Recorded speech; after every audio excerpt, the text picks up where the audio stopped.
So you guys have both recently become dads.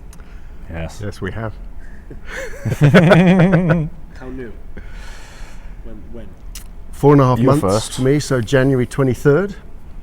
And I was March 15th, and I had 2, so it's 3 between us. Yeah. Only got 1. Yeah. How has it changed your life? The weird thing, in that it has, and yet we are still doing exactly the same show that we were doing beforehand. So home life completely different, and then we come in and do something that we'd already been doing for like 500, 600 shows. So that is quite a weird thing, I find. Yeah, sometimes. it's a bit strange. Doing the same thing every night is strange anyway, but when your home life becomes so radically different, it's also a bit weird. And there's just the tiredness factor is inevitable. Yeah. But, I don't know if you're finding it, but I'm really finding I'm sort of just getting used to it. Yeah. How tired I get. That's it becomes just the new normal. Exactly. And also because, it's not as if you're really tired because you're doing a really boring job or something like that. You're tired because you've got a new or 2 new people. Human beings. Actual people to play with. Right, who need your help 24/7. Sure. Yeah. And eventually have you got to the point yet where they're properly kind of going, you? Or, Brilliant, it's literally just starting this week. It's just starting this week where they sort of look at you a little bit longer than anyone else, and those first little laughs and little smiles they give you make so much of a difference. When it's 3 o'clock in the morning and you're exhausted, it really does. When they have no idea that they really should be asleep. Yeah. They just go, brilliant, hooray! Right. We're awake, are we? I've been waiting for you. Yeah. Hooray. Yeah. The show, there's I think 4 of us altogether who have had baby or babies since the show started. So I think by the time the show ends, there'll be 5 new babies altogether. Yeah. And then there were quite a few people when they started the show who just had babies. Right. Yeah, there's a few well. people in the cast who kind of had a baby, a few months before they began. So Is that 2? Isn't it? there's lots of people we can ask for advice. Curious right. babies. Curious The babies. curious babies. Yeah. Very important. So yes, there's quite a nifty workshop now, or group of people that we can check in with about normal development. Did yours do this? Yeah. Is that all right? Should we worry about that? Yeah. Do you find that helpful having you have an immediate support group of people other than spouses and family, but having like this kind of community is. It's funny how quickly you become sort of an expert on, I know that stroller, that's a good one, or I've heard about that one. You sort of want to go up to parents and be like, how is it? I hear it's great, and diaper bags, and sort of what sort of wipes you use, and do you use a wipe warmer, and you suddenly become an expert with all this gear, which I think for the dads especially becomes quite exciting, because dads love gear.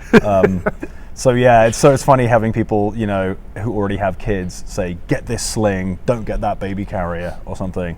It's amazing how, just that, literally that whole pool of knowledge and conversations that you are suddenly in the middle of, and either being an expert or wanting to be an expert in, whereas previously you probably had, a passing interest, because obviously it's other people's children, many of whom are delightful and lovely, but it's very different when it's your own. Yeah, I had no idea how much stuff there was. There's so much stuff. Potential so stuff. much stuff. Yeah. We ended up, because Sarah's been great, my wife's been great on the various listservs in our area of parents, all of whom it's either advice stuff or questions, or people trying to get rid of stuff, because obviously being in New York, nobody's got the space to store clothes that don't fit anymore, or a thing that you bought that your kid hates.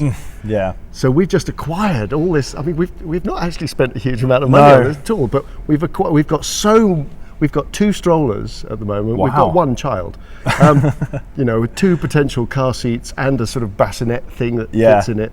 So you come round. We've got don't bring the strollers when you. Absolutely. Well, yeah. Actually, one other thing is that we basically haven't had to buy that many clothes, because people in this cast have been so generous with just because babies grow so fast, and they just bags and bags and bags of great clothes, which it's just kind of this ritual, you hand them down to the next people. Which I don't know, but I love that. I think that's such a nice community feeling, especially in a big city where potentially you could feel very disparate or alone, Yeah. or like you're on a particular track, and then suddenly Yep. this whole community opens up for you. It really does. Yeah. You know, surely there's no coincidence that Right. out of the 15 of us in the company, 5 are about to have kids. You know, a couple have had kids before, had one at least. And Yeah. then there's a couple of newbies. Yeah, it definitely. I mean, as an actor, having a job, a sort of regular job, is sort of changes the way you think day to day. Definitely. But yeah, it was a bit of a luxury to be able to sort of have a gig and have the sort of, oh my god, I'm going to be a dad thing. I think for me, it sort of became. It was about sort of the health of the babies. I mean, quite quickly, early on, we were told by our doctor that one of the twins wasn't doing very well in the womb, which is sort of kind of common with twin pregnancies, is that, you know, one tends to flourish better than the other one, but our case was fairly extreme. So for us, really, the second and third trimester was purely about, like, is this baby going to make it? So that quickly kind of became what really dominated our thinking. Which makes it so much nicer and more amazing when, you know, the day comes and he's crying and healthy and kicking and, you know, got 2 arms and 2 legs. It's kind of amazing, really. I don't know as I'd had much of an idea or much kind of practical, solid idea of what it would be like to actually have a child, as opposed to getting through a pregnancy and getting through the birth. We've been to a lot of classes about dealing with that. We'd had a bunch of miscarriages before, so again, we were kind of every so often checking in on the health and making sure Sarah was all right, and dealing with those anxieties that pop up naturally because we'd already lost a few in the past. And then, you know, how to be a good birth partner. Right. That was, you know, taking classes on breathing and relaxation. And sometimes me and my wife have an interesting relationship with me sort of trying to tell her things, and her may or may not be interested in listening to me doing that. So, you know, we've been working through all of that, none of which we ended up having to do for our particular birth as it happened. And then there was a child, and I'm not sure now, thinking about it, I got very far thinking about what it would actually be like on a day-to-day basis, every day, to have a kid. I mean, it's pretty fantastic, I've got to say. I'm finding it. And it's almost like there's so much leading up to it, and also if you've had a sort of rocky past, as I guess we did, you sort of almost don't really want to allow yourself to get think too far into the future. So then suddenly you find yourself, oh, you're at home and everything's okay, and here's this baby, and here we go. Yeah, which is it's definitely there's a bit of a transition, but it's amazing. It is amazing.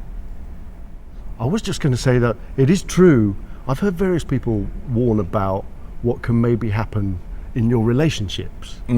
Sometimes that everybody gets so fixated on baby, and you know, she's the new joy, and like I say, if you know, she starts gurgling at you, there's nothing really better in the world than when your kid starts laughing at you early on, and then I'm sure it gets horrendous. But it can be quite easy, I think, to forget the relationship that brought the baby into the world in the first place. So yes, sometimes that becomes quite a conscious thing to try and pay attention to. It's definitely true. Yeah, there's that, and I don't know. Something I've been thinking a lot is the thought that these babies, or this baby, these people, one day will like be adults and will think of you and like say, this is my dad, and my dad does this, or my dad did this, or my dad was born here and he met my mum here. You know what I mean? And it's so weird to think, you sort of think, oh, they'll always be babies, but they won't. They'll like keep growing, and already we're like saying to them kind of jokingly, like, you're not allowed to get bigger, like stop growing, stay like this.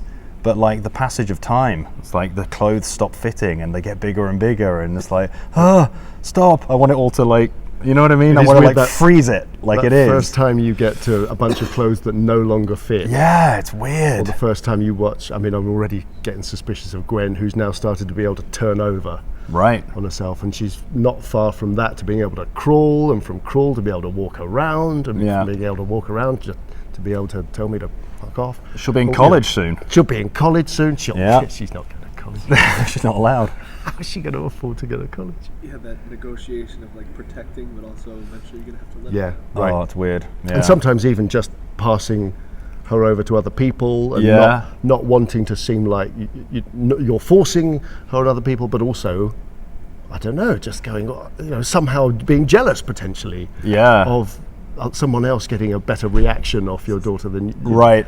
And then having to talk, you go, don't be stupid. Because obviously it's great for kids to be passed around Yeah. and helped by as many people as possible, and to be as happy and safe with a whole bunch of different faces is a wonderful thing to be able to do. My mum is visiting right now, and this morning, Anna and I, my wife and I, went out for brunch for the very first time on our own Right. without the kids.